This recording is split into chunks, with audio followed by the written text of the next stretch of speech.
County Commission meeting. This will be meeting 2020-14, and this is a special meeting for April 27th, 2020. We will start off with a prayer and then go into a pledge of allegiance, and I have Dr. Sean Fletcher here to lead it for us. Let us pray. Dear Heavenly Father, we thank you for this day. We thank you for this opportunity to come together yet again. We ask that you watch over us and keep us safe. Most importantly, we ask that you remind those who are in doubt and fear and wondering what's going on, that you are still on the throne, and that dry seasons can become wet seasons. Rain can come from the bringer of rain, rain that washes away pestilence, fear, doubt, and feelings of hopelessness. In the name of the Father, the Son, and the Holy Spirit we pray. Amen. Amen. Pledge allegiance to the flag of the United States of America and to the republic for which it stands, one nation, under God, indivisible, with liberty and justice for all. Thank you.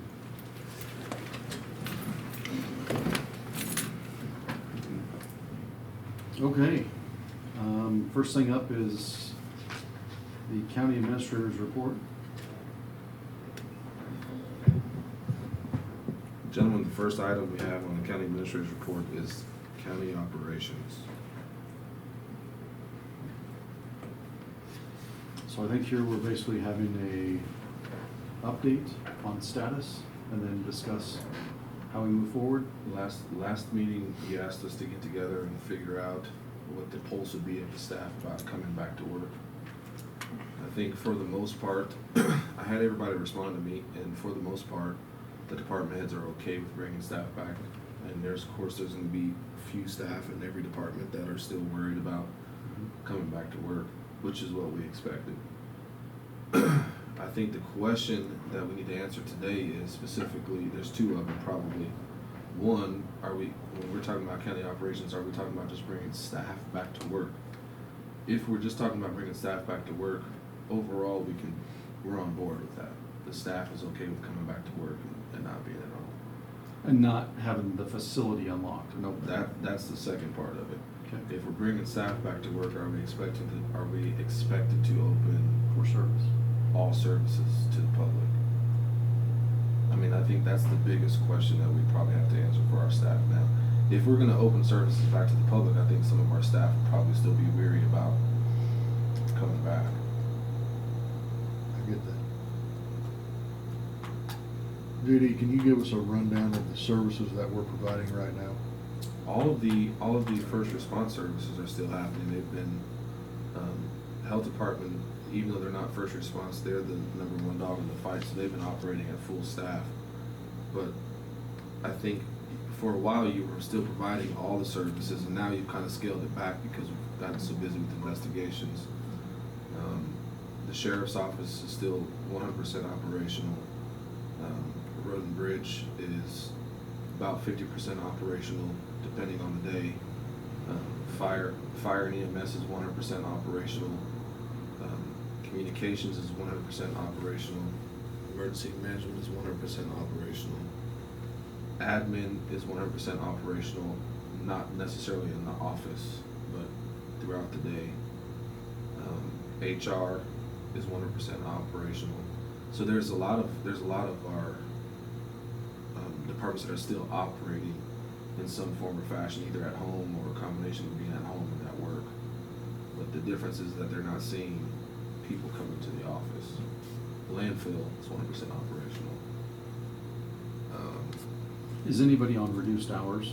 When we say during the week at 100%, I mean, are these, I don't know, like when I think of like landfill change their hours at all? They're same? No, the ones that would be affected in that way would be the treasurer's office, and because they're dealing with people online, they're not seeing people in person, and the deeds office is twice a week, for like 4 or 5 hours per day, twice a week, so they're reduced hours. And the clerk. We are also operating by mail too, but it's been a very slow process. But we are doing that as well, in addition to the online. In the clerk's office is, Debbie's here every day. IT, IT, they're working from home and in the office. are they still 100% or, Yeah, they're still rolling. so what about weed department? That's about 50%, I'd say 50%. Those offices, IT is not serving the public, they're serving us. Mm-hmm. And noxious weed, they're not necessarily dealing with people face to face all the time anyway. And a lot of those are still working basically on essential services within the department. Yep. That's what I'm saying, bringing people back to the offices is not gonna be an issue for a lot of people. We're probably gonna see 1 or 2 people, on average, maybe in each department, if they're a bigger department, that don't wanna come back because they're uncomfortable because either they're high risk or the people that they live with are high risk. Yep. Or and that's to be expected, but bringing people back to the offices is not, overall, it's not an issue for the county. And I think if they have those kind of issues, that's all right with me but I want that to be a legitimate issue. Right. If we're gonna say, okay, we're ready to repopulate our offices here and start getting back to normal, and we have somebody that's like that, great. If it's a legitimate concern, I wanna make sure that, we're not just, I feel a little squeamish about coming back to the office. I think that's where HR's policy that's next on the agenda would come into play. Okay. About how to, I can't remember exactly what it says now, but can you hear us, Pat? About what it says about the qualifications for being held out of work if we come back based to COVID-19? Yes. It has those. There's definitions. There What you go. types would qualify for the continued admin. Okay. The other federal. And I think kind of to throw like an anchor point out there, like May 3rd almost becomes that date of, people are not, if they're uncomfortable, that's almost like a target date set by the state that it's kind of hanging out there that maybe that's a date after that starts rolling back in. Or if you're uncomfortable at that point, that's when the things would change for them. Right. From the information that we're getting coming down from the state, that we're getting that the governor's probably gonna lift her stay-at-home order on May 3rd. There probably won't be an extension for that. I remember hearing something about a 3-phase plan. A lot of counties and jurisdictions throughout the state are going through this phased process, and we've been talking about this. Sean Fletcher, myself, and Glenn Curbs, and I was just talking to the sheriff and Chief Boyd about it before the meeting started. They're using this phasing in process. I was speaking to Commissioner, both of you actually, before the meeting. They're using a phase-in process. So, for example, let's use May 3rd as the date that the governor lifts her. May 3rd is the date that the governor lifts her stay-at-home order, and then they'll say for the next 14 days, so until May 17th at that point. In that 14 days, they would like to see a certain decline in the amount of new cases, or not to see any new cases whatsoever. And in that 14 days, they're going through their essential framework, and each state has been different about it, but they're going through the essential framework of what the governors have been considering essential services, and they'll say, for first 14 days, we're going to open up these businesses in these first 14 days if we're seeing a decline in numbers or a 0 new cases, right? And then they're going for the next 2 weeks. In the next 2 weeks, we're going to open up this section of the essential frameworks, and they're going to go like a 3-month or 90-day type of phase-in process. Of course, nobody's been able to do that yet, so we haven't seen how successful that is. They're just basically templates of what we could do. The problem is that we're not seeing a decline in numbers, and we're not seeing we're not seeing the numbers stop at one spot. So we're still seeing new cases every day. So we wouldn't have a proper metric let me say this, to fall in line with the templates that we have as examples, we would not fall in line with those templates. So if we're gonna phase in that way, then our phase-in process would still be staying at home exactly how we are. And we might be 45 days out from the next day we see that we don't have an increase in cases. I mean, none of us can say for sure right now what that's gonna be. Yeah, I think when it comes to the cases, I think there's multiple different thoughts, but one of them is we are testing a high number of people. So therefore, we're going to get a higher number of cases that Right. are confirmed.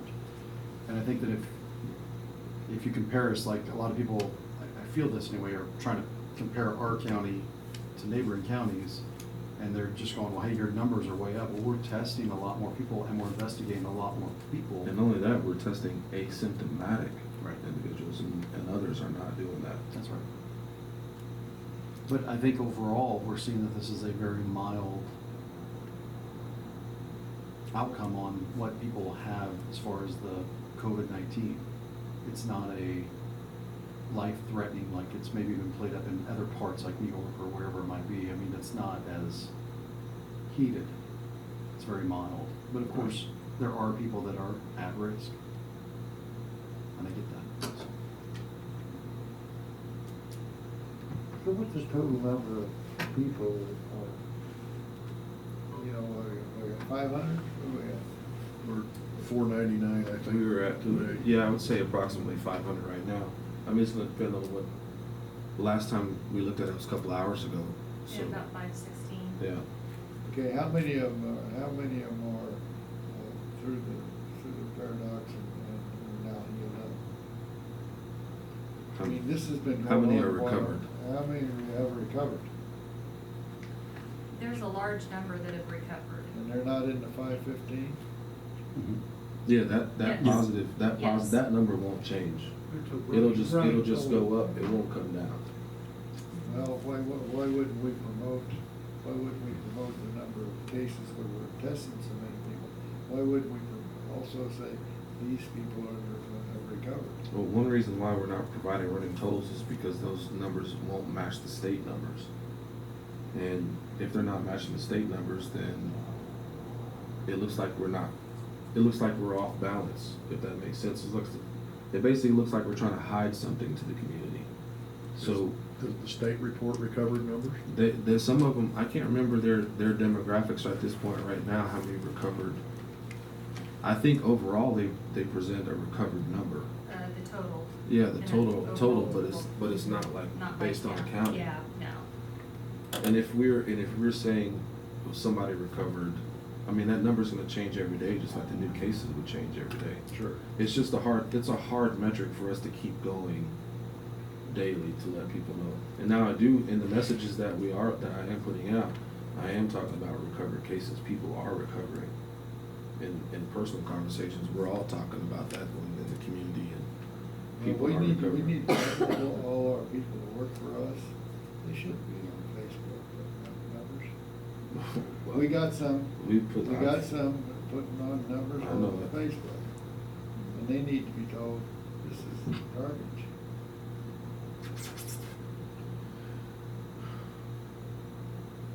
So, getting back to Commissioner Boyce's point about, what we are experiencing here in Fort County as far as how these cases are affecting our patients, the severity of this, the number of hospitalizations that aren't happening, where we're at with deaths in relation to how many cases we've had so far, all of those things. I think those are the metrics that we're gonna have to take into account, which don't fall in line with the templates that you were talking about a little Right. bit ago. Those are things that I feel like we have to consider in this because of exactly what you were saying. It's our health department is doing a fantastic job of running these investigations and doing this testing, identifying these folks and those tests coming back positive, but in the absence of 500 cases so far, having less than a handful that have even been in the hospital, and literally a handful being in the hospital, why do we continue to keep ourselves shut down? We're gonna break We're- this county if we don't do something. Well, and Commissioner, even beyond the economic side of it, what damage, what other patients are we creating with this cure? You know, whether it's that, drinking, mental illnesses, domestic violence, suicide, businesses, you know, folks that are going to, and though, there again, that's not really a metric we can even quantify right now, and probably you won't have the full effect of it, and maybe for years afterwards. But rest assured, it's there. We're, you know, and I bet you the sheriff could probably share some Domestic violence cases, some numbers. information on that kind of thing. Not that I'm saying you should, Sheriff, but I'm saying that you've probably seen that in your line of work, that there's been an increase in this kind of thing. You know, I have been able to visit with Vicki over at Compass, but I just can't imagine that It's steady. that they're not seeing effects of this. And everybody knows what it's done to our businesses. I cannot see continuing in the way that we're continuing right now. I cannot see that. And we may be a little bit off the subject here. We're supposed to be talking No, about the that's county right. operations, but, Can I interject? You know, we were discussing prior, along those lines. Can you come up, Sheriff?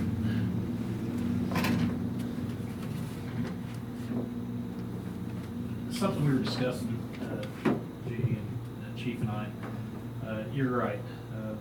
You know, we've shut down several integral services, programs and services that we provide to everybody in the community. One in particular, you had a realtor that was in here talking about the impact on real estate. We have the motor vehicle inspection program at the sheriff's office that deals directly with Debbie's office and the inspection of out-of-state titles. You know, the backlog on that from individuals to car dealerships. You know, there's several thousand of those in a year that we conduct. So that's a backlog that's been stopped. You know, we've got the taxes right now. You know, we sent the letters out, so that's another area of concern. Fingerprints, we provide that service. There's several different licenses that have to be fingerprinted. Again, the only thing we're doing those for are key first responders right now, medical personnel coming into the community to aid. We're doing them for those, but so there's several different areas that you're talking about that you know, has created a backlog. So bringing the people in, I was fortunate enough, sad to say, being short in one area, move people into the short areas to fill the voids. Still gonna have the shortage of staff, get up and running full. But, the court system, you know, it's shut down. I know there are talks of doing a soft opening to some degree. Not sure how they're gonna do it, but they're talking about requiring face masks and stuff just to enter the courthouse and then cases or whatever, not sure. But you know, we're tasked with all the services of process. There's tens of thousands of documents there that we'll be looking at, and we're just one county. There's several areas that's definitely affecting. You know, JD brings up a key point, staff having concerns. I've got staff that have concerns. But as an administrator, we're working through them. Want people to come to work in fear, by no means, but we're trying to supply them with proper PPE equipment, hand sanitizing equipment, giving them a good, clean work environment. So we're trying to manage that. We're continuing on a daily basis, communicating between department heads on acquiring more equipment to continue throughout the year. Our hopes to get that built up. You know, there again, when you look at opening up, how do we open up and, you know, to supply the cleaning supplies, just to have that available, ready available to the public when they're ready to come in and do business. I mean, I don't think we just open the doors and, you know, flood each office, but I think we want to try to maintain this level of cleansing for the public and the staff. Sorry. No, I think it's all things we need to weigh. You know, when this all first started coming down and you know, the governor made the decision there to close schools up, when we made our decision to lock our building down and have our non-essential staff go home, you know, we made those calls, we made those decisions with the information that we had available to us. The mark of a good leader is going to continue to reevaluate that information daily. And as that leader goes along, reevaluating that, needs to be able to pivot to a policy that better reflects the information that he's getting from that. And I think that's where, I feel like that's where we're at right now is, okay, we've had time now to go through some of this. We understand how this virus is working in our community better. You know, we're understanding that, okay, it's not treating us as severely as we had feared when this first came around. And we need to start pivoting towards policies that reflect that, rather than the total got the fear of God stuck in us lockdown that we've kind of been going on. And another thing I have to say, and I visited with JD about this earlier, is we need to be prepared as we talk about this and whenever we open this back up, that when, I'll say when, we have a death in this community because of COVID-19, we're all probably going to have a finger pointed at us over this, and I think we need to be prepared for that. But the fear of that really, I feel like, needs to be set aside to make the right decision still about what our community needs.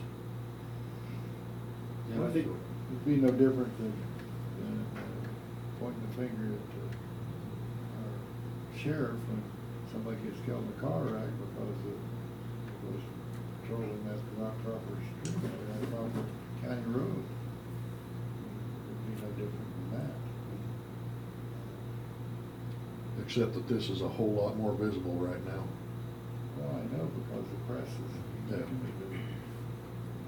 Well, I think what's tough is, like, you know, if you try and do a metric on it and say, okay, let's compare this to the flu virus or to a different bacteria strain or something else, I don't have any numbers on those to even compare it to. You know, like I couldn't tell you if we've lost 3 people in the county to the flu and none to this so far, but maybe the next person who passes away might be labeled COVID-19, even though maybe they already had something else or had complications of something else.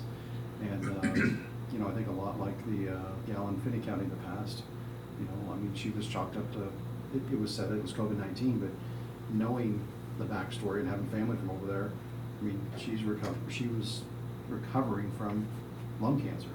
And, you know, you imagine just scarring the lungs, it'd be hard to get rid of cold like this. It would be new to the body, new virus.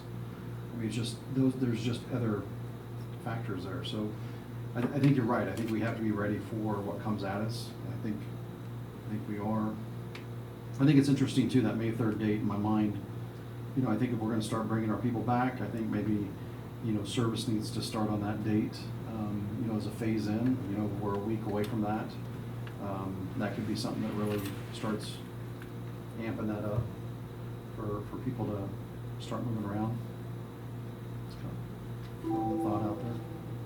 I still would like to know how many it is declared, this 515. You might be able to pull that How up. many of these people have actually came to the KDHE's deal and website are where it's- considered, went through I can't get on my disease phone, and one what? shows half page. I mean, I'd like to know that. I'm not gonna be on the phone, I'm not gonna be on Facebook and all that stuff, putting it out there.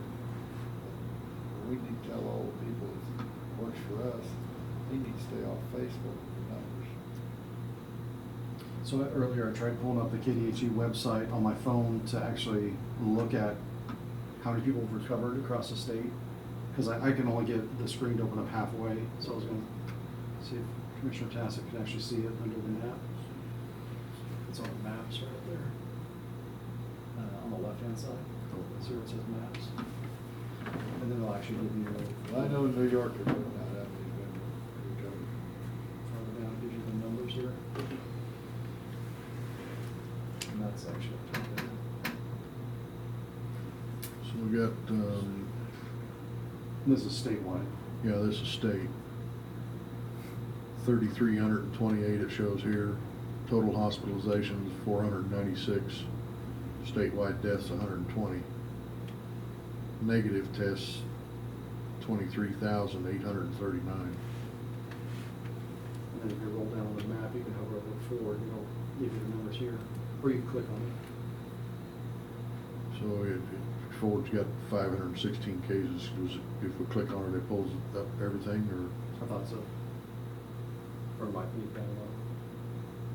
I think down low, actually under county. This is the KDHE website. Inside screen scrolls. Yeah, you go down inside. This one, I'm nuts here. Scroll. It's this one. Scroll this one up, actually. So this is supposed to scroll. It's weird.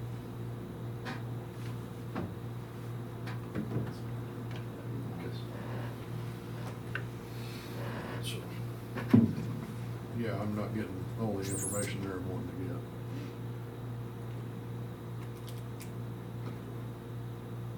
Gentlemen, what's your feeling about opening up for service, and what's your feeling on bringing our people back into the office?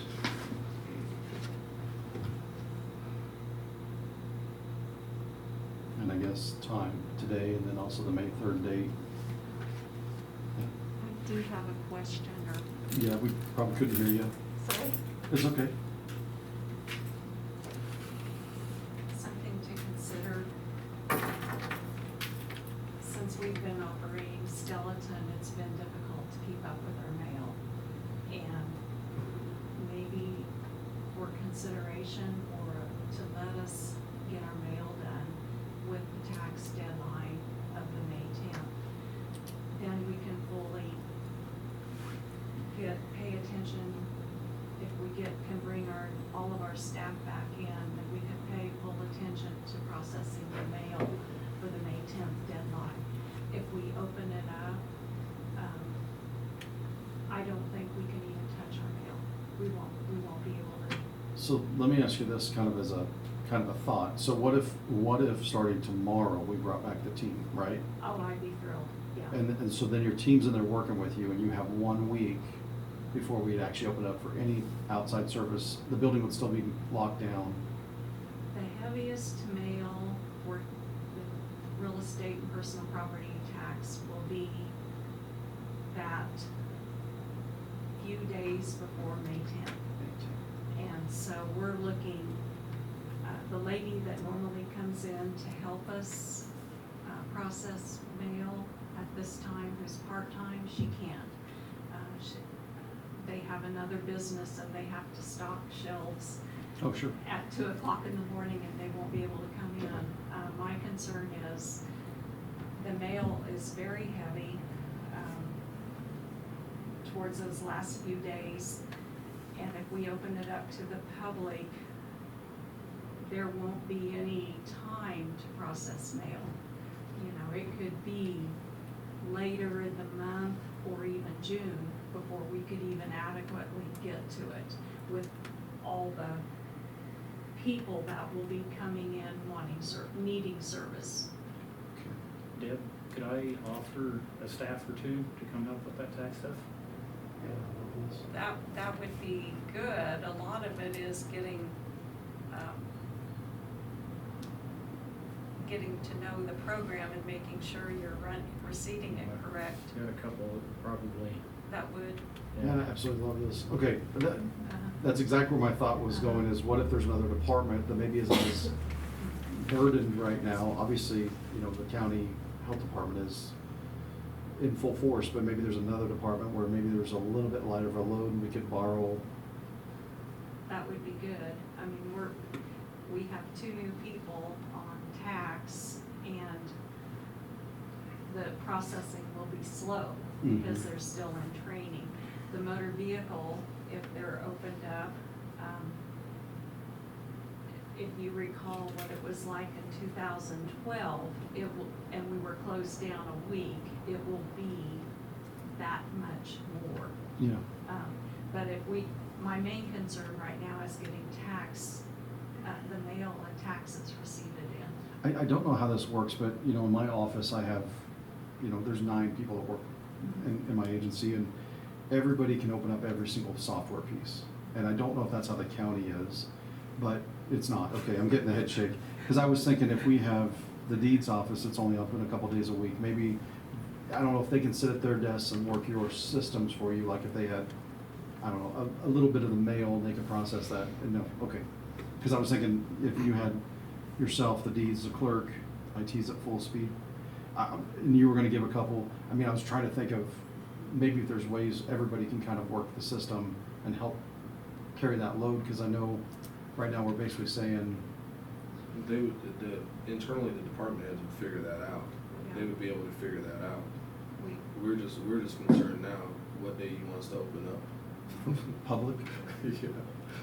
Public and what people, and not that, but if he wants to bring people back starting Wednesday, as early as Wednesday of this week, bring the staff back, and then we could figure the other stuff out based on the date that you told us that you want us to open. So if she's using May 10th, I mean, it could be by department as well. Right. Because we can control, she has external doors to her department. So just because the government center would be open doesn't mean her office would be open at that time all the time. Right. So she could get her work done. I mean, there would be ways for us to figure that, Okay. to troubleshoot that, to figure that out. Otherwise, we won't be able, you know, there's a lot of phone calls that we'll need to answer and be able to help people know how much their taxes are and then be able to process. If we could have some type of flexibility to be able to concentrate on the mail, then the rest will follow. Yeah, it'll be just how we shut down.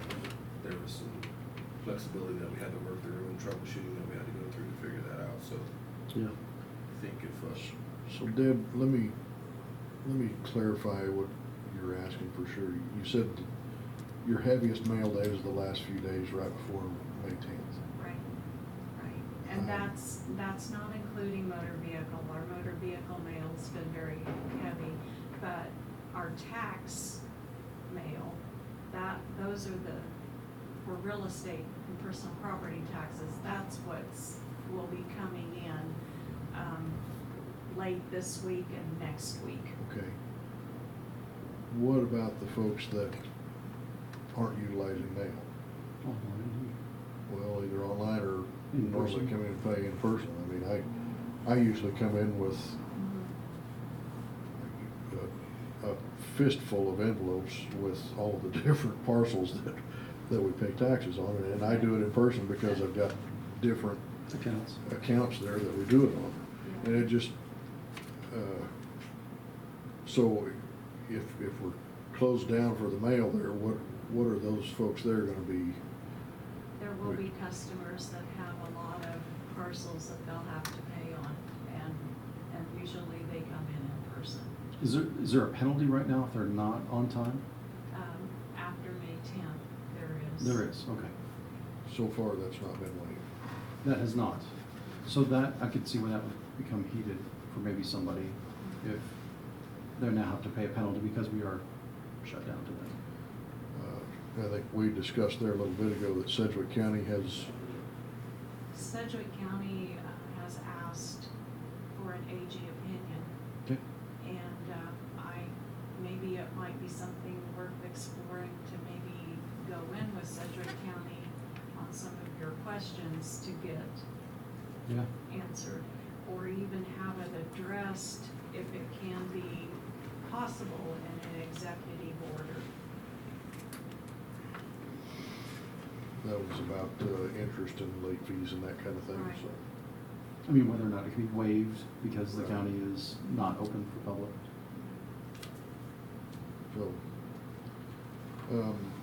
So that was, I guess, my question, Debbie, is if we're gonna remain closed down through the 10th at least, you know, what, we're kinda leaving some people outside of being able to handle it the way they normally do anyway. That would be correct. There are some people that they have, I can think of one customer in particular that they do have many parcels that it would be very difficult to even process through the mail. Yeah. Okay. We can do it, but if the mail, I mean, if we open up, that's fine, we'll work it, but the mail may not get worked In time. in time. And so, and that would be something that we would just have to work through. Is that, I mean, I almost wonder because it's postmarked. If it's postmarked by May 10th, no problem, but it's just that there's just so much that Right. we may not. Yeah, 17,000 or whatever parcels we have.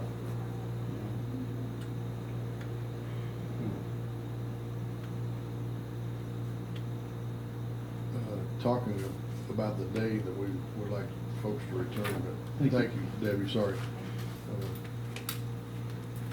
You know, the sooner the better as far as I'm concerned, as far as, let's start getting people back into the office here and getting settled in.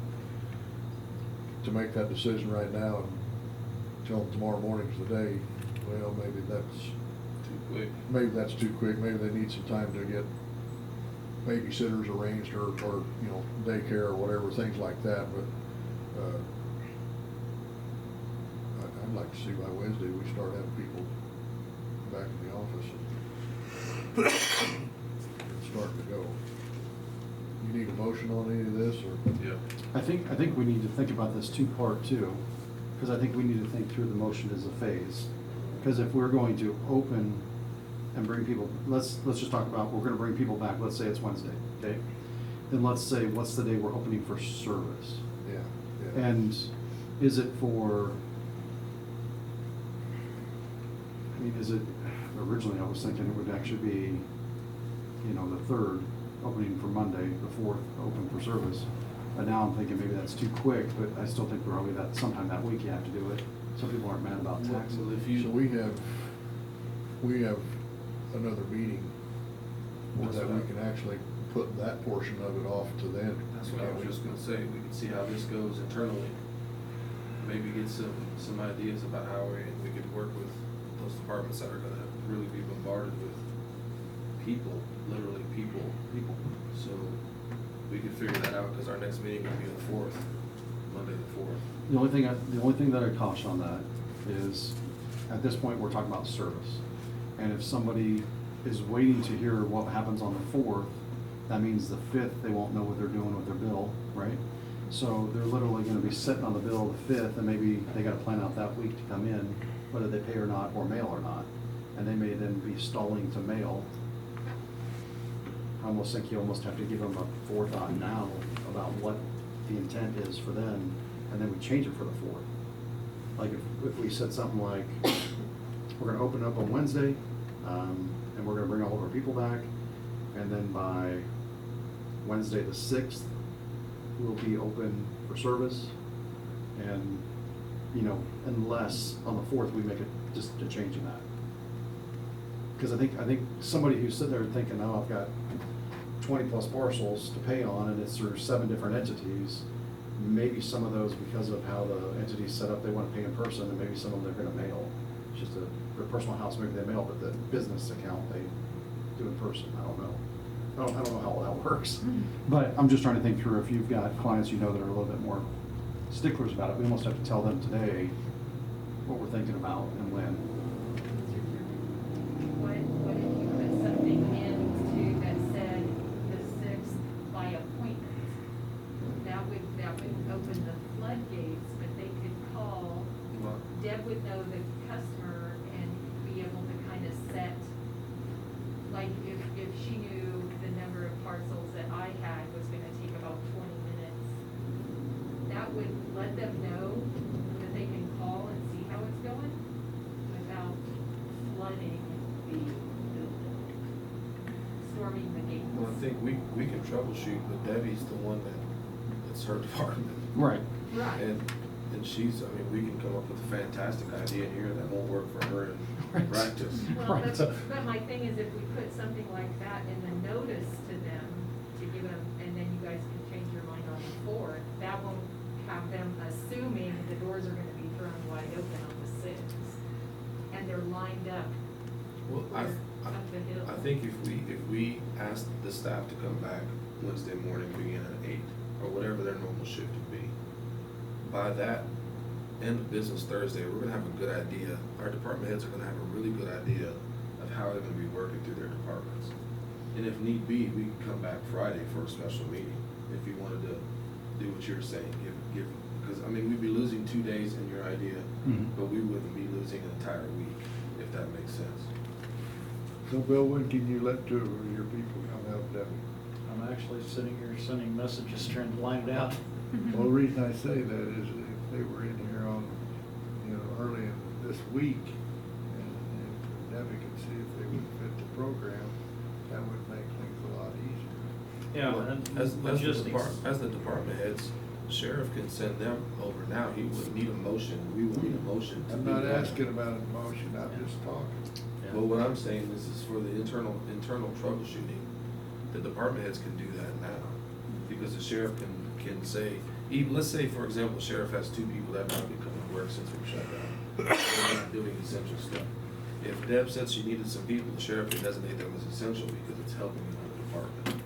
So this item wouldn't affect that whatsoever. The internal troubleshooting is not affected by the motion whatsoever, one way or the other. The motion is just for the people that we have deemed non-essential for their services, that now we're saying you can come back to work. That's all that motion is for. In other words, don't get too far down in the weeds over this. Please. Gotcha. So I would like, our folks, we were talking about road and bridge a little bit ago, noxious weed. Landfill's up 100% right there, they're working with. I'd like to see those 2, let's get back to 100% operations on them. I mean, they're out there, they're socially distanced in most cases anyway. Let's get them back to work 100%. I know folks out in the county would like to see that, so. And then, let them work out the details of that.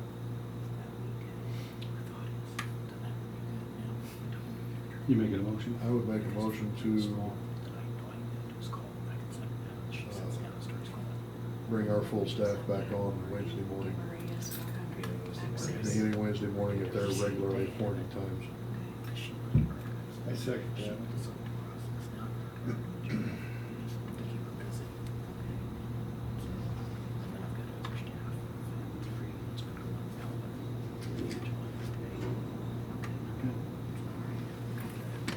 So we have a motion and second to bring the full staff back Wednesday morning at the regular appointed times. Let me see what it's like. Any further discussion on that motion?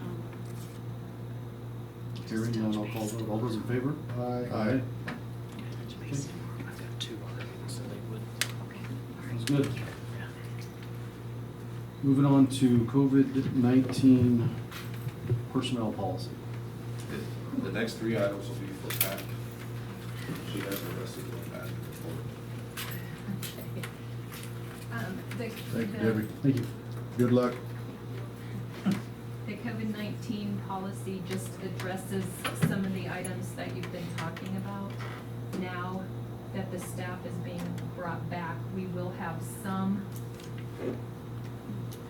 employees that are unable to come back. So we have emergency paid sick leave by the federal government, expanded family and medical leave, federally mandated, and then the regular PTO. Because as I understand it, since we're ordered to come back, the admin pay Goes away. will go away. We don't have to amend this policy because in here, it says it's up to, once you guys say it goes away, it goes away. Okay. So, this just gives some guidance. I heard you mention that some employees might be afraid to come back. I have gotten some information from out-of-county employees that are a little nervous about coming into the county. So, this policy addresses what would happen if they choose not to come back, and that would be their PTO. Paid time off. Yeah, that would be their personal, choice and any employment decision. So And- basically. And for a full-time employee, how many hours of paid time off, or how many days of paid time off, or how's that calculated? What is, Okay, so for full-time, they get 80 hours, according to the federal government. okay, So we have the interpreter that's still on a 70-hour pay period, a 35-hour week, and the county attorney's office support staff is 35 hours per week. If they qualified for this federal leave, then they would be eligible for 80. okay, For our part-time people, they would be eligible for the average that they were scheduled for before. So we have a few regularly scheduled part-timers, let's say they're 20 hours, and they can't come back for a qualifying reason, then 20 hours would be covered. So the reason this is important is because these federal leaves go till the end of the calendar year.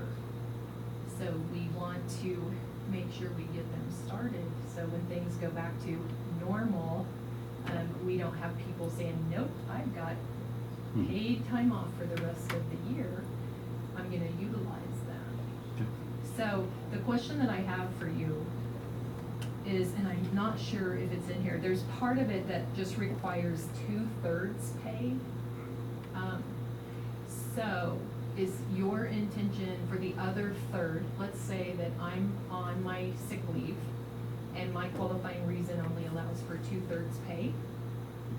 Is it your intention that the other third of my pay comes out of my personal leave?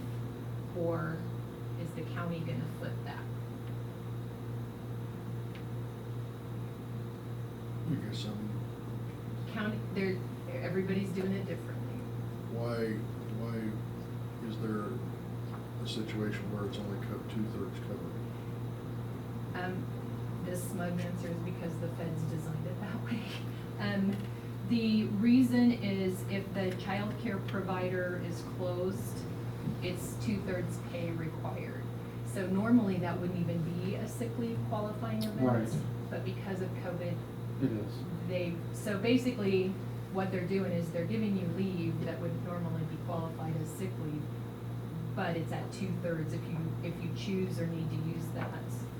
It's 2/3 of your pay, not full pay. it's interesting to think this through, because this is coming down from the federal level.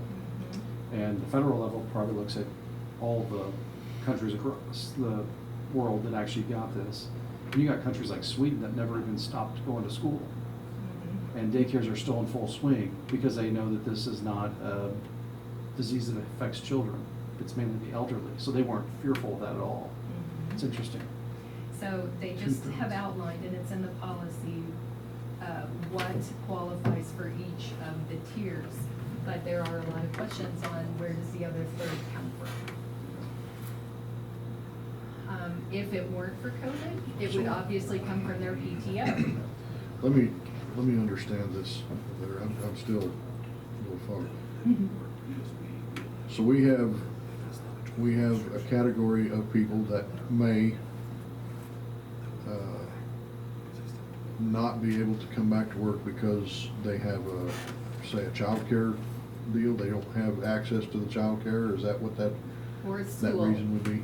Like for now, where school would normally still be in session, since schools are closed, we will have some employees that have to stay home because of school and they don't have daycare because this child wasn't in daycare before.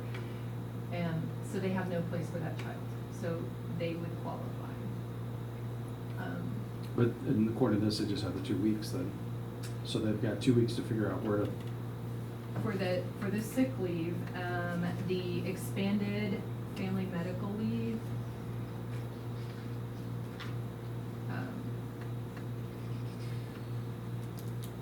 is directly related to the disease. So yes, they would have the emergency sick leave is 2 weeks, 80 hours. 2 weeks. It can be intermittent. So for Sure, example, yeah. in my office, I'm gonna talk about you, Molly. Her husband is a first responder. So There's 2 days on. when he's off, she's available. When he's on duty, due to schools and her daycare, she said her daycare is planning to open up soon, but school isn't. She isn't able. So that would fit. Her. Just for a real example. So this just gives some guidelines for the employees to understand the decisions that they make, how it all comes into play. It did make it a little easier with your motion to bring everybody back, because before we were, I was having conversations with the department heads and they say, well, what if I call them in and they say they're not coming? I said, then it's PTO. Because the admin leave was supposed to be ready to work when we were deemed essential. Yeah. So,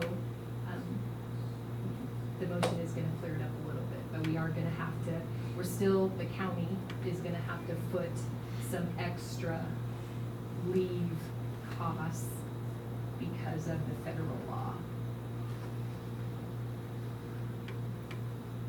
Yeah.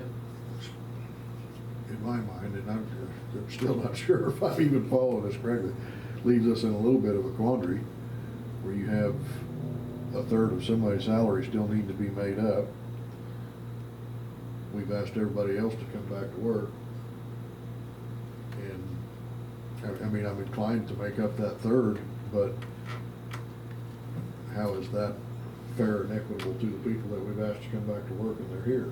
My thought is they're accruing PTO Yeah. while they're While on they're this paid leave. So in my mind, what they're accruing with their federal free leave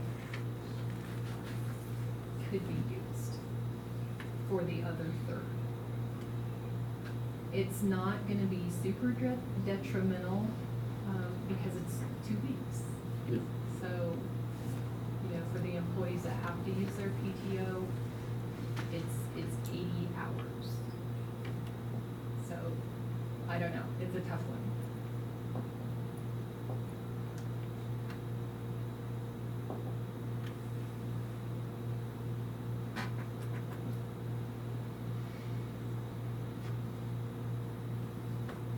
It says here up to 12 weeks in that same deal. Yes, the FMLA is 12 weeks. That's 3 months. Yes. That is that's not for the daycare school issues. That's if, It says right down here, this qualifies for reasons related to COVID-19. Item 5, there talks about school. Anyway, that's what this piece of paper is. yes, sir, that's the emergency sick leave. Item 5. The family expanded FMLA, oh yeah, you're right, school or childcare services closed due to the COVID-19 emergency declared by federal, state, or local authority. I apologize. I'm even confused by this. So the first 10 days of this leave can be unpaid or the emergency sick leave, the federal sick leave, if they want paid for that. So then their 2 weeks would be up and they have 10 weeks left of FMLA. That's right, to a max of 200 a day. The exceptions, I don't think, excuse me, I don't think that the exceptions, we would want to exclude healthcare providers or emergency responders from these requirements. We could, but that seems a little detrimental. So anyway, the county's gonna pay potentially 12 weeks. But part of that can be at 2/3. 80 hours of it can be at 2/3.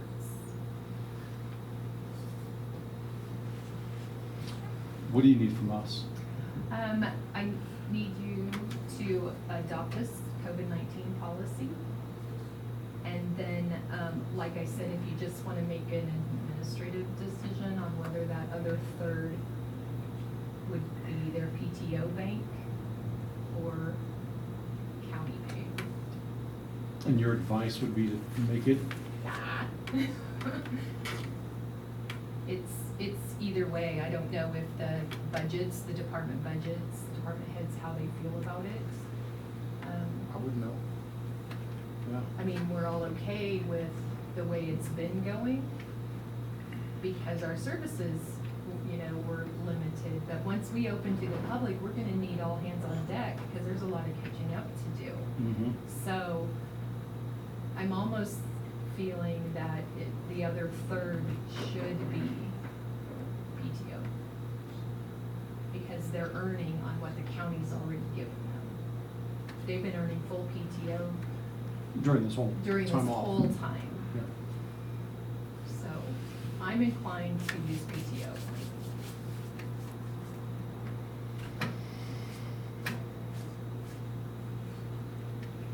So we call it a recommendation? Yes. I don't have my vest on.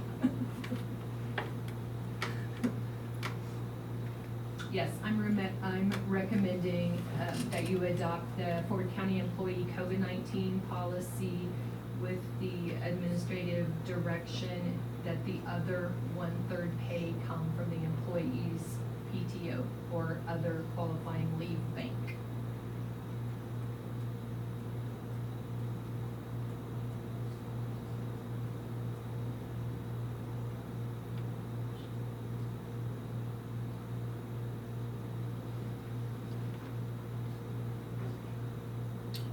Ford County employee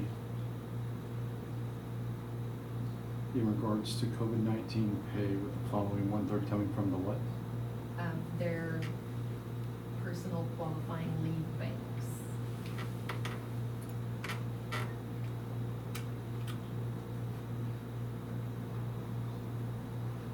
Says something down the bottom of this page about the enforcement.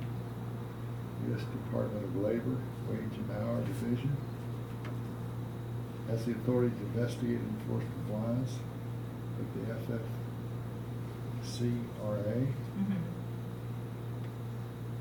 Employers may not discharge, discipline, or otherwise discriminate against an employee who lawfully takes paid sick leave, expanding the hour family or medical leave under the FFCRA.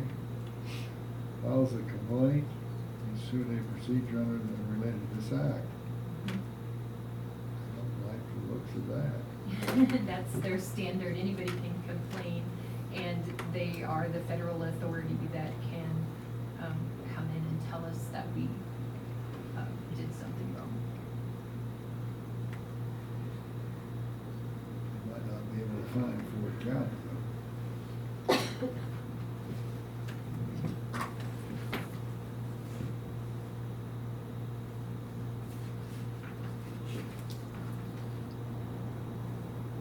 All right, so I'll make a motion to adopt the Ford County Employee COVID-19 Plan. Is that what it'd be called, a plan? I called it a policy. Policy? Mhm. And pay with the following 1/3 coming from the personal qualifying leave banks. The additional 1/3 pay of the sick leave to be from the employee's personal bank, yes, Correct. yes. Sick leave. I would second the chairman's motion. All right, we have a motion and second. Any discussion on the topic? It's interesting being on this side of it and trying to understand the other side of it, because I think, you know, we don't have this as a benefit, so the language, there's a little bit of a barrier there for us to try and understand personal qualifying leave banks, things like that. Because that's not what's in my normal train of thought at all. So, And we have two. We have I didn't know that. extended illness, we have PTO for short-term and discretionary, and then we have an extended illness bank for FMLA qualifying events. Okay, So it's very generously packaged. That's why I said qualifying leave, because if we just said PTO and it doesn't qualify. qualified for something else, we'd have some upset people. Well, I think when, hopefully employees get the idea that, I think we've been very generous with days off, absorbing extra holidays, things like that, that we are really considering a lot of different things when it comes to personnel. So trying to make it as friendly as we can for work. So I guess we have a motion and second on this. Any other discussion? Hearing none, I'll call a vote. All those in favor? Aye. All those against? Still the same. I hate them. It's tough. I go For it or against it? for For. All right. TRIA. Okay, TRIA Health is a chronic condition management program.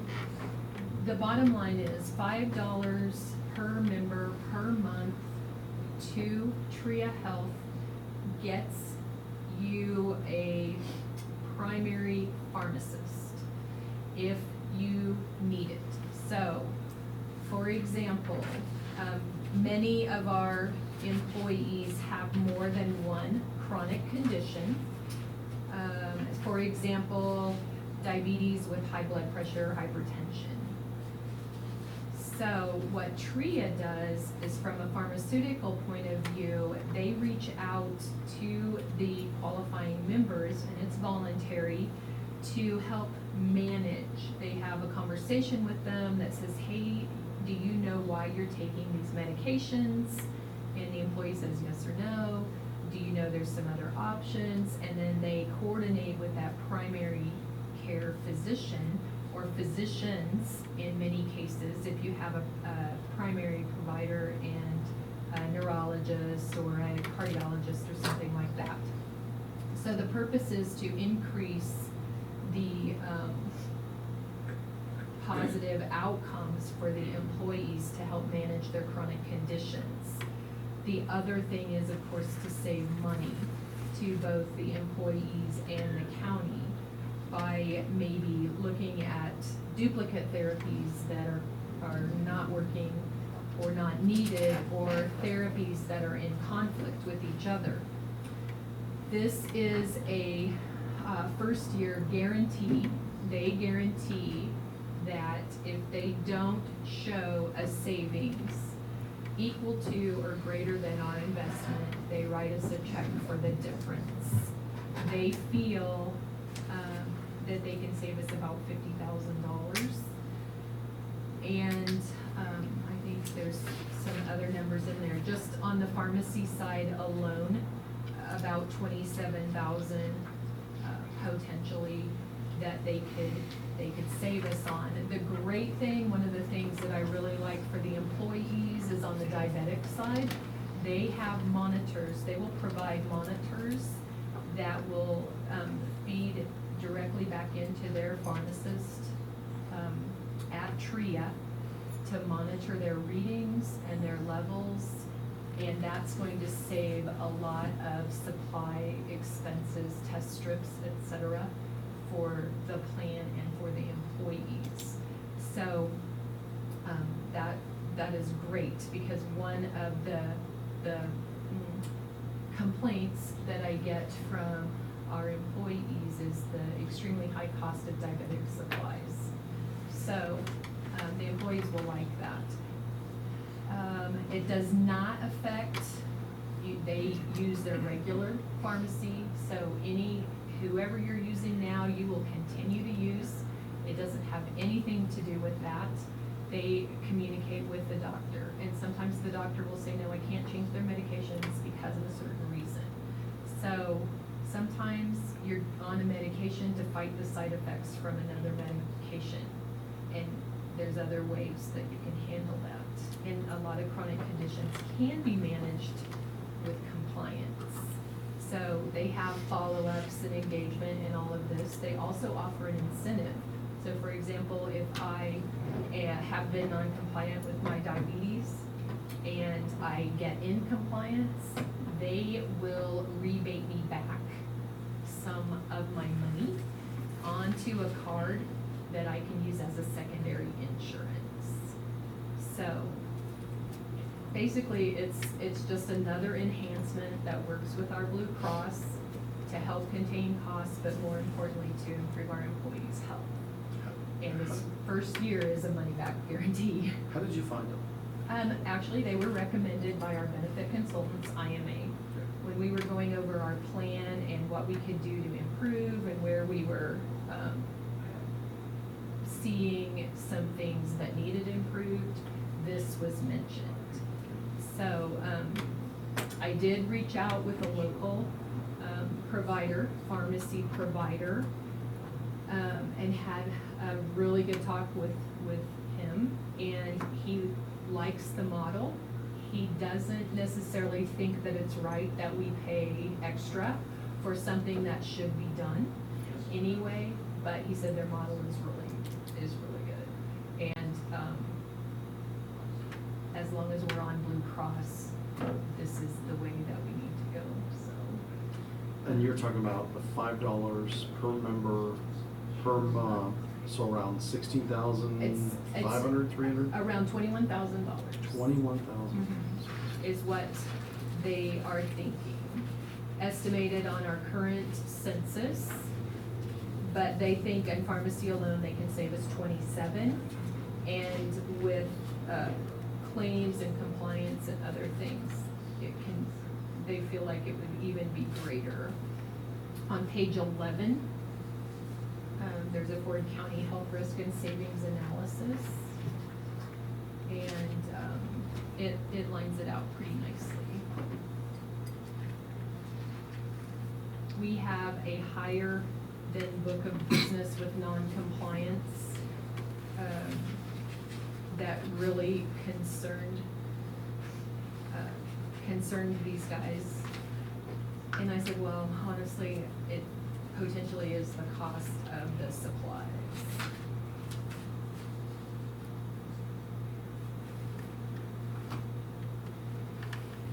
So on page 13, it shows that if we only had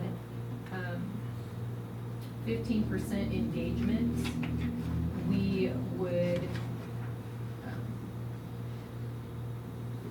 would still come out ahead of our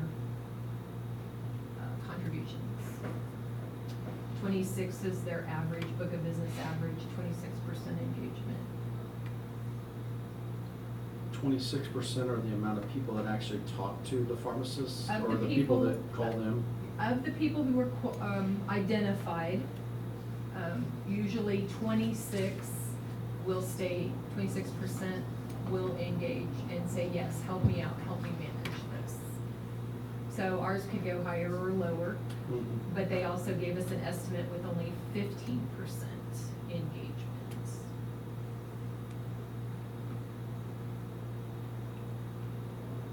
And they're estimating $21,600. If all the identified members would participate, our projected net savings would be $158,000. We have 123 people identified that would qualify for this program.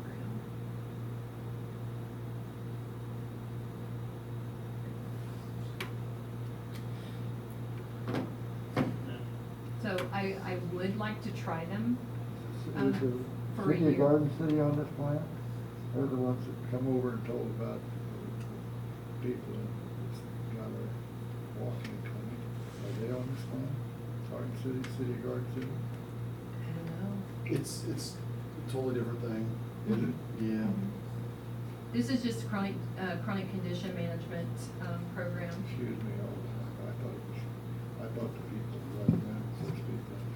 Oh, I No, understand, yep. I understand. IMA is our benefits consultants, they help us find the best plan. This is recommended by Blue Cross Blue Shield. They do partner with Blue Cross Blue Shield. Blue Cross gives them, opens the tunnel for them To to analyze communicate. our data. What if we say no to this? I mean, it's just as what it used to be. But if we say yes, we're spending 21,600, potentially trying to save that amount of money. They're guaranteeing it for the first year. Mhm. But, so they're basically saying, you're gonna save whatever we charge. And then next year, Plus. right. There's no contract, it's a membership. So there's no contract.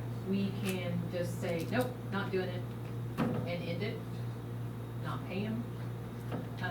After the first year, we can definitely say, you know what, we just didn't see the value.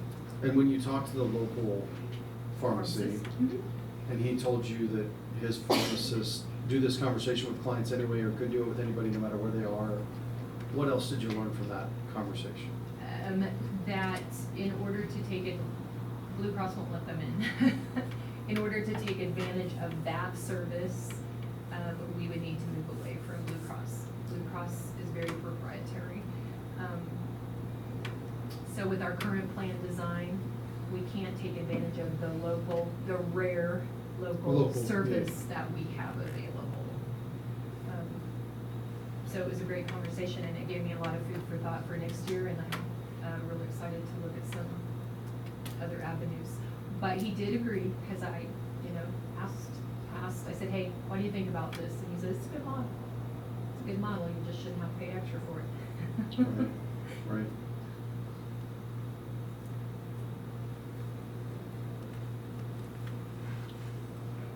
So, yeah, I would really appreciate it if we could try it for the year, knowing that no harm, no foul. And we wouldn't, it When- wouldn't cost us. When does our policy renew again? July 1, So we're on the July cycle now? yes. Okay. Yes. And if we did this, it would coincide with that cycle? Yes, this would become effective with the new plan year, July 1. And with your feeling with our employees, because you have a better handle on them, because you talk to them all kind of on the side, or a lot of Yeah, them? they talk pretty good. So of the people that are chronic, do you see that I get that diabetic people would actually take advantage of the Trias pharmacists and get their supplies that way, and it'd be a benefit for them. Do you think that most of them that maybe are of the potential would actually take advantage of this? Is this why you want to try it? You're thinking, I think that they would, because if you were on 7 medications, yeah, and someone told you that there was a very real possibility that you would only need to be on 3, I think people would be excited about it. Honestly, a lot of us, the doctor says, I want you on this, this, this, and this, and you go fill it and you take it. You don't know. Well, then You don't know. you might have something else that comes up and a different doctor's prescribing you something else and that Yes. was, yeah. And so then it conflicts, Yep. not because I forgot to tell my primary care, but I just didn't realize that because I was on this and my specialty doctor wants to put me on this one, that they're gonna conflict, so I'm gonna need a third one to battle those side effects.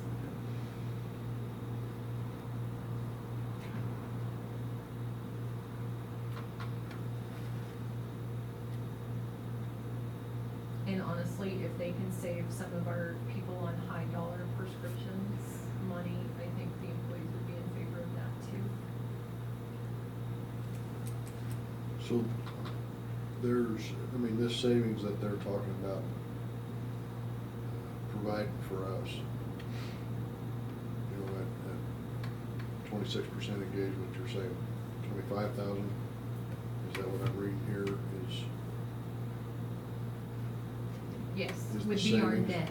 Would be our net Mhm. after the 21 that we pay? Mhm. Okay. Of that savings, is that just the county's savings, or is that savings that is provided to the county and to the employees, or? That, I need to understand. that is a very good question, and I'm trying to think if they explained that to me.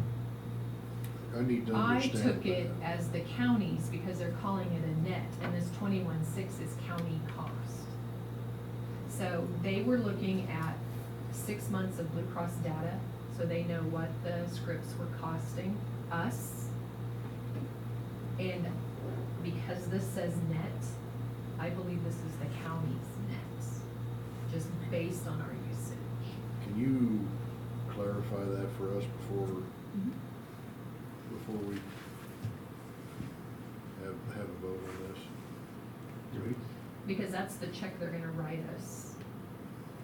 If they're gonna write us 21.6, if they can't meet that savings for us, but I understand what you're saying.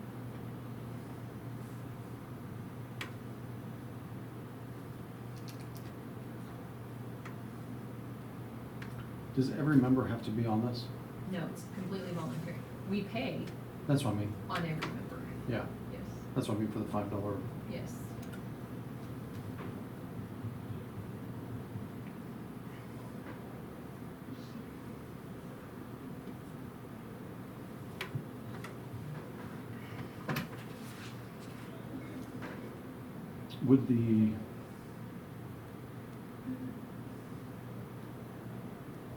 Would the department that we have where I guess our employees can go right now to see the RN, would she look at scripts for people? Would she try and analyze this for people?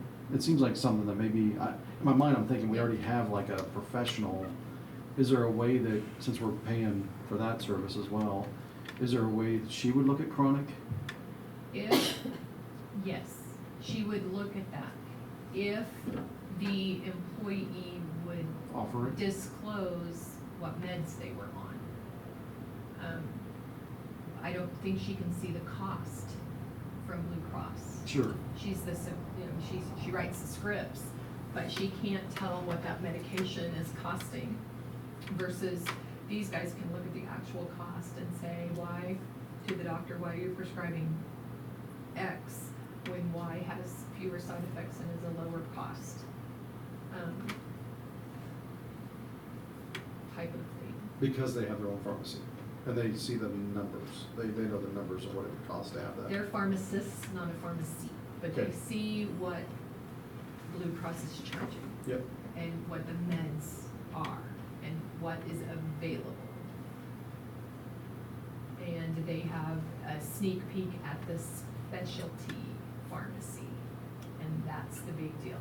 Blue Cross also says if you're on a specialty medication, you have to use their specialty pharmacy Hmm. for certain medications, which is very pricey. Oh, yeah. Yeah. And is there a way to bring that cost down then with the specialty? That's what we're saying, this is, Yes. because we wouldn't be locked into Blue Cross's only angle. Well, like these guys, if they, because they know the answers, they can research medications and maybe drive the patient to something successful that's not a specialty medication. That would still be effective.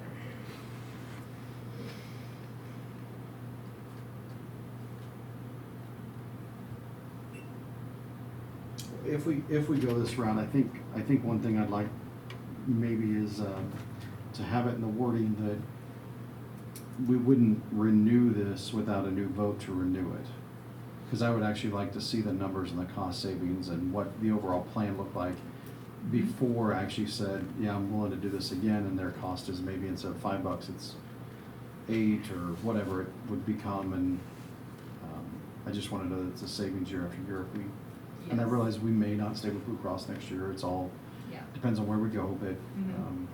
They give us reporting and reporting tools, so I can also request with TRIA, if you go with it, and IMA, that we get quarterly updates, because I get quarterly updates on other aspects of it. I get monthly updates on the claim costs through Blue Cross. That'll be important to get because They have a really robust reporting this won't, suite. this won't have expired right, by the time that we need to make the Shop it. decision next time. That's So- right. Right, so I will say minimum quarterly reports.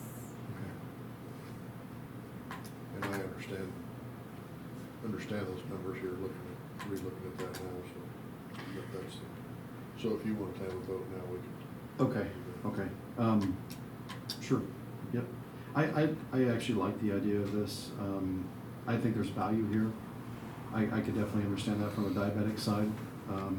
And I like the idea of maybe potentially getting away from those specialty meds that are tens of thousands of dollars, maybe monthly, that we could get a reduction in that. I don't know, I don't know the health of our employee group, but if we have 120 something. 123 that would qualify, That's incredible. almost half, or that is half. We have 240 employees on the plan. I didn't realize I was thinking we'd be a healthier group than that. So I would make a motion to approve the TRIA Health proposal. And I guess I would like to make sure next year we go to a new vote, knowing the information, whether we renew this or not.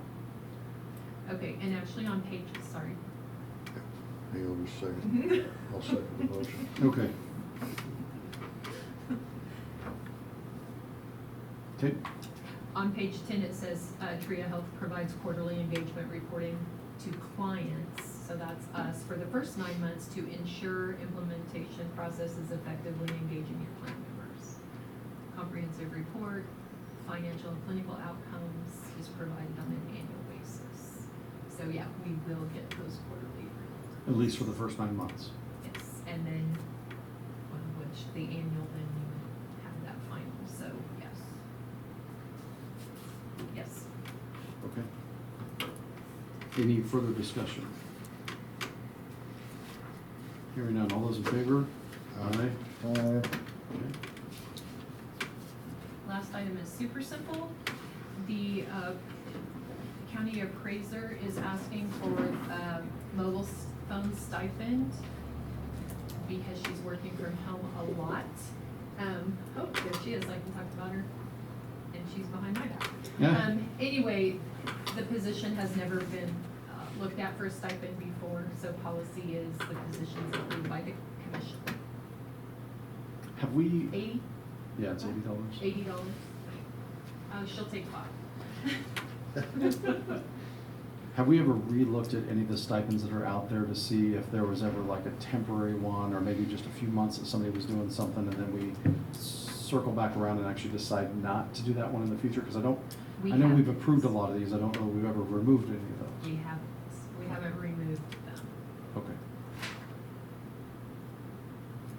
Okay. Maybe we need to evaluate that.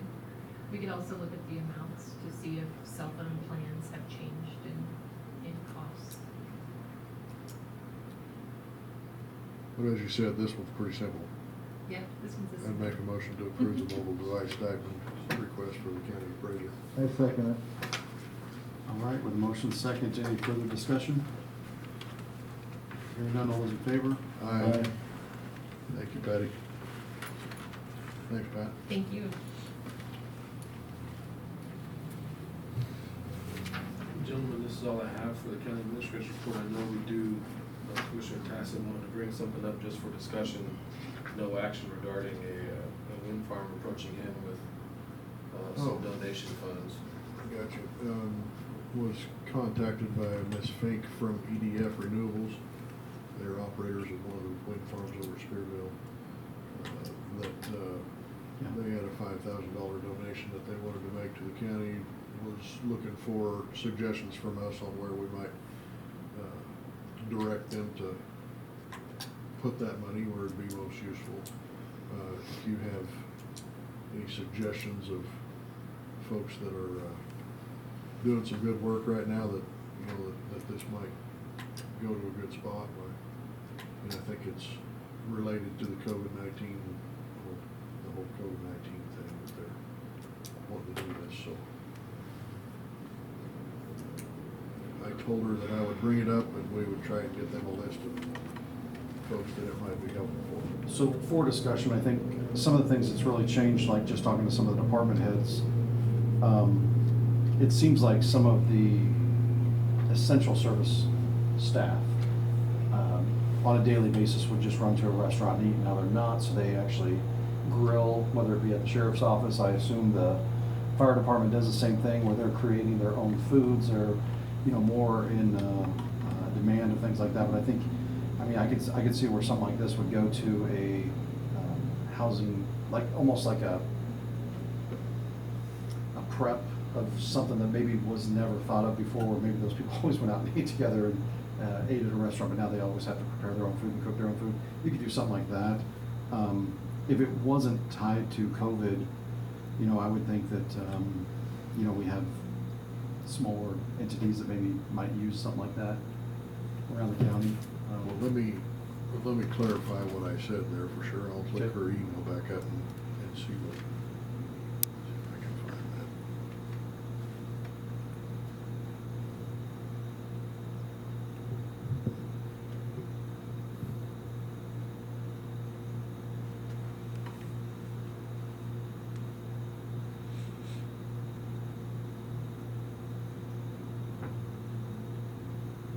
Would there be expenses at a different department we maybe don't see all the time, that maybe isn't? If they're gonna do something in the county, they have to put it to the general fund, probably. It'd be up for everybody else. Yeah.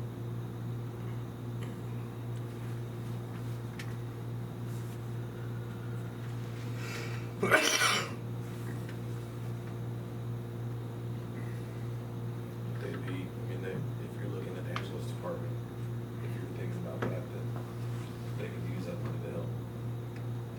They can, on their own, bring food or something during the day, or even for the fire, even the sheriff's office, like, yeah, they could do something like that easily.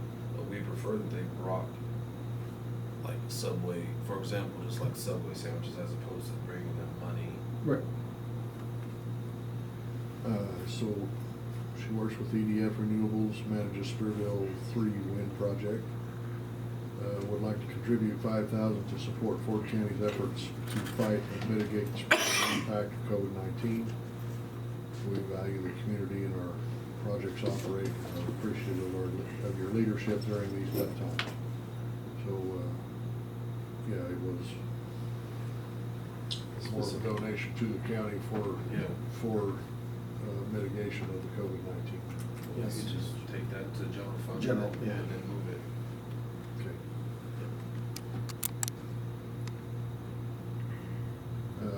JD, I forwarded this email to you. Do you want to respond to her and let her know what we'll do with that? Yep. Kind of give her an idea of where it will go to I think even when you think about something like this, it might go to, even as we open back up in 2 weeks, that we're providing gloves and masks and things like that. PPE stuff, Yep, sure. Yep. yeah. Changing of, Yep, Rex's department, but, you know, almost like how we remodeled the treasurer's department, I mean, to kind of reflect the influx of people, those things. Yep, okay. Any other discussion on that? Yes. I know there's no open public comment, but last Friday I went to Garden City and picked up 480 N95 masks that were donated by Sunflower Electric.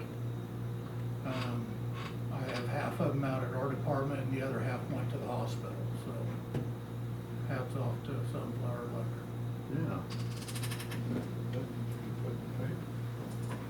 Mr. Chairman, I'd make one more comment before we close, if it's okay. Yep. I spent the morning with Congressman Marshall.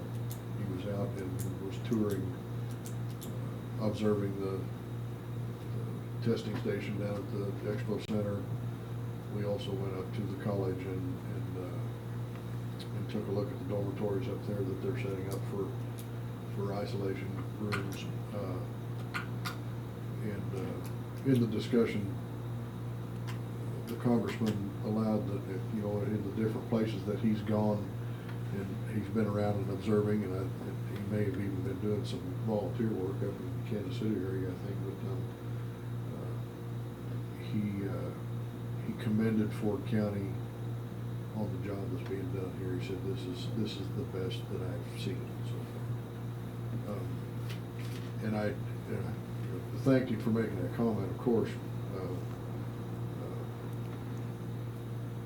We all feel and know how hard Angela and her crew are working, and all of our people really are through this thing, and with comments that are on social media or even on the general media, it was good to understand and hear from him, you know, what he had to say about the different areas that he's observed, and in specific complimented us on the level of communication that we're having between our departments and between our government entities here in the county, and even the communication with some other counties as well, as far as that goes. So I just wanted to pass that along to you gentlemen, and to the rest of the staff too. Thanks for doing a great job and continuing to do a great job, and it was good to have somebody acknowledge that. So, and thank. And he's been working in the Kansas City area, helping with this. And I would say, I'd like to say thank you to Congressman Marshall for coming out and spending some time here, seeing how things are going, and having an opportunity to see the real story that's happening on the ground here. So, thanks. I would agree with that, you know, I think, I appreciate Chairman Tass, or, I want to call you Chairman. I appreciate you spending time with them, because I know that takes away from your day as well, and this is a busy time in your industry, and you're talking about taking somebody to the expo and also out to the college. I mean, it can take time to really show him and get him to maybe see it through your lens versus maybe the lens of a different county. And I think it'd be great to actually maybe send a communication back, thanking him for his time here, and a level of communication that we've had, and acknowledging that, because I think that is one of the strengths of this county. I mean, I think we talk very openly about things and try and solve things here, and I appreciate that open and honest part. I think we feel like everybody's open and ready to solve the problem at hand. I don't know, I was talking to JD this week, and one of the things that's great out of his mouth was, he basically said, I'd put my team up against anybody in the state, and I think that we would shine no matter where we were. And when you hear things like that, just knowing that all department heads are working hard right now to make sure that this COVID is handled in the proper manner, and that maybe is reflective of why our numbers are where they're at. We're testing more, we're investigating harder, maybe than some of the other counties we see. So, In regard to that $5,000 for Windbar, that's authorized. but is there something Angela needs out there? Angela, speak up, is there something you need? Oh, I can get with JD on that. Thank you. Yeah. Yeah, if there's a need there, that's great. I'd just say that we take the opportunity to let them know how it got used so that they know. Right. Know how it got Well, used and are too. able to use that for their public relations as well, so. Yeah, that's- and Sunflower Electric as well. Yep. All right, with that, I would entertain a motion. I make a motion to adjourn. I second it. With a motion second, all those in favor? Aye. Thank you, gentlemen.